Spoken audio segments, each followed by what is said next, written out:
오대산 현통사와 생이지지.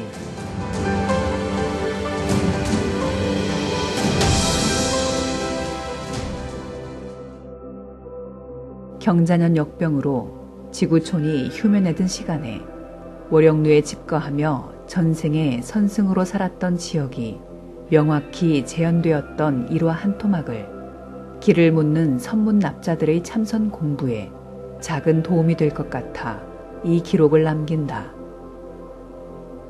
이 글은 중국 산서성 태원 오대산 현통사를 찾았던 만행 이야기다. 어언 23년의 세월이 흘렀지만 구도 열정이 샘솟던 초기 불교계에서는 전무후무한 내 경계 체험을 비추어 볼 정명경을 찾아 2년여 동안 중국 대륙을 휘젓던 구도 역정이 마치 어제일같이 생생하다. 1997년 12월 초 중국 선불교의 성지 오대산 현통사를 가려고 북경 서역에서 산서성 태원행 야간 열차에 몸을 실었다. 중국 선불교의 성지를 간다는 설렘도 크지만 타국에서 미지로 혼자 떠나는 만행이기에 밤을 새우는 여정 내내 뜬 눈이었다. 10여 시간을 달려온 새벽녘 산서성 태원역에 도착한 기차에서 내리기도 전에 두 사람이 나타나 대뜸 한국의 누구 아니냐고 한다. 나를 어찌아시오 하니 그냥 알지요 하면서 환하게 반기는 사람은 태원에서 여행사를 설립하고 내가 첫 손님이라던 조선족 젊은 부부였다. 길림성에서의 교사 생활을 접고 생소한 산서성에서 여행사를 시작한 이 사람들은 어설픈 우리말을 구사할 뿐 지리, 역사, 문화, 정보, 서비스 등 여행사 기본 지식은 개념조차 없는 완전한 백지였다.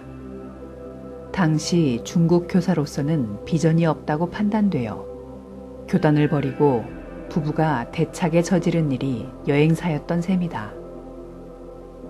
지금까지도 인연이 있어 우곡선원에서 산서성 오대산 만행정진을 갈 때면 살갑게 마중하고 배웅해주는 산서성 불교성지 전문여행사의 대표로서 우리 GK 투어와도 밀접한 관계이다. 당시 오대산 현통사를 찾는 한국인은 거의 없을 뿐더러 산서성 불교성지 여행 인프라 자체가 없었다. 작은 승합차의 운전기사와 가이드 겸 통역을 맡은 채 사장과 노정 도반이 된 오대산 행은 7시간을 예정하였으나 출발과 동시에 난관이었다. 이정표도 없는 비포장길을 물어물어 찾아가는 달고지 같은 승합차는 수시로 길바닥에 주저앉았다.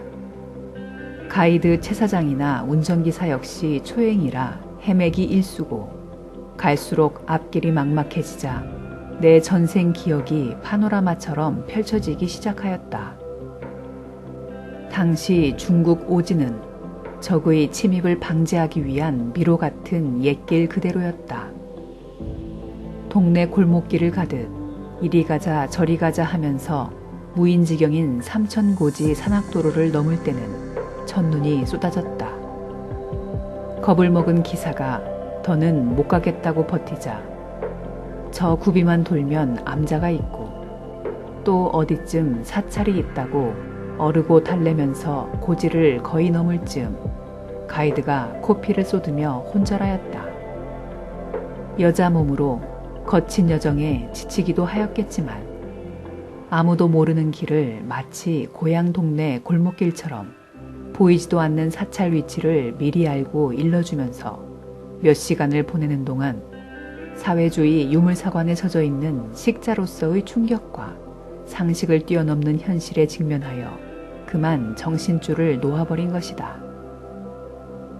그로서는 도무지 이해 불가한 현실 앞에 나는 전생에 여기 오대산의 중이었다는 것과 과거, 현재, 미래가 단절된 것이 아니라는 심오한 불교 철학 등 전생 생이지지 이야기를 하면서 요즘은 2시간 남짓거리를 거의 12시간을 소요하여 저녁 때쯤 현통사에 도착하였다.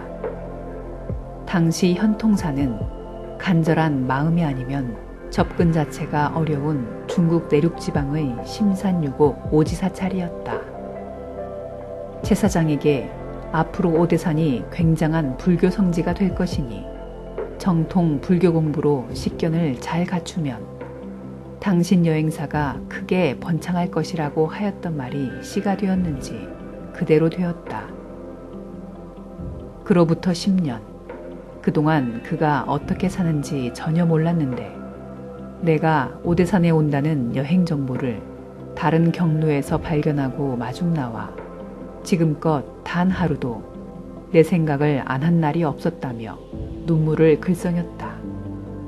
날이 어둡기 전에 현통사 탐방을 마쳐야 하기에 서둘러 대웅전 앞에 도착하니 법당 앞에 세워놓은 돌탑이 눈에 거슬렸다.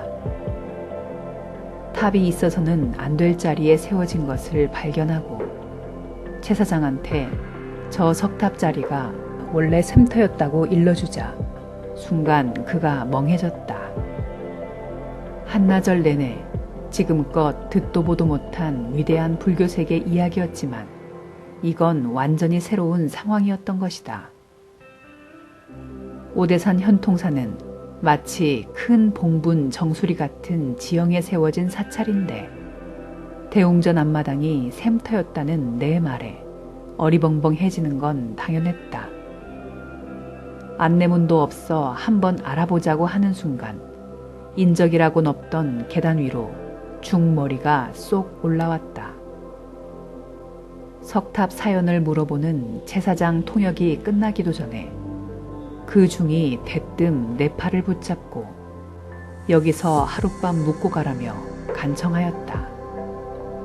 정치적인 문제로 일체 기록을 남기지 않는 핵심 비기를 한국서 온 젊은 사람이 어떻게 그 사실을 잘 알고 묻느냐며 연신 머리를 조아리는 그는 현통사 주지였다. 내가 그리 멀지 않은 전생 어디쯤에 여기 오대산에서 중노릇한 이력이 있고 생이지지를 가진 대쪽 같은 선승이었음을 알아챘던 것이다. 나는 군대 음식에 적응하기 전까지 육식은 물론 생선 비린내에도 질겁하였다. 전생 중노릇 때 계율을 제대로 지킨 수겁으로 92년 불련이 닿기 이전에는 이 사바세상 어디 한 곳 마음 둘 곳이 없어 무던히도 애로가 많았다. 현통사 주지 말에 의하면 대웅전 앞에 샘을 메우고 돌탑을 세운 것은 한족의 인재 탄생을 막기 위하여 이민족이었던 청나라가 세운 방책이라는 것이다. 우리나라도 일제강점기 일본인들이 삼천리 금수강산 혈처 곳곳에 철심을 박아 전기를 끊으려고 하였던 것과 같은 맥락이다. 역사적으로 산서성은 중국 대륙에서도 자연재해나 환란에서 비교적 안전하고 걸출한 인물이 많이 배출된 것은 오대산 정기가 원천이고 그 중심이 현통사이다. 지금도 중국에서 유일하게 대학타운을 만들어 20만 대학생이 한 곳에서 수학 중인 것은 결코 우연이 아닐 것이다. 각설하고 그로부터 22년이 흘러 2019년 초가을 다시 찾은 현통사 샘터는 복원공사 중이었고 지투로 퇴학한 중국 대륙의 부흥과 오버랩되는 현장이었다. 본원의 국내외 만행정지는 매회 많은 도반이 참여하지만 지금껏 어떤 불상사도 없었던 것은 대중의 구독길에는 불보살림의 가호가 늘 함께한다는 믿음과 불가사의한 이적이 뒷받침되었기 때문이다. 사부대중이 혹 불편한 상황에 직면하면 누가 우리 여행 목적에 딱 맞추어 주듯이 날씨, 교통, 숙박 등 여행 편의 문제가 즉석에서 척척 해결되는 것은 불보살림의 가호이지만 우곡선원 대중은 신비한 이적에 너무 익숙하여 그냥 무심하다.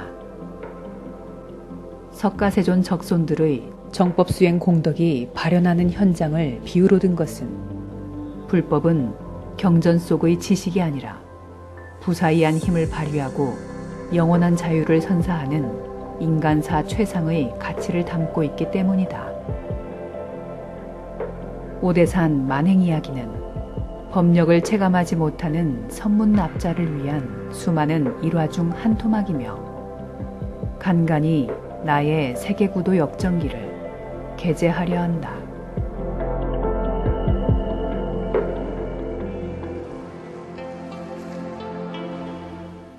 산서성 오대산. 가쁜 길 따라 허위허위 산마루 올라서니 높은 뇌 깊은 골 눈설지 않은 산천이로다. 내 돌아올 째 중원은 광란의 세월 피바람에 묻혀 법연의 달이 못 끊어져.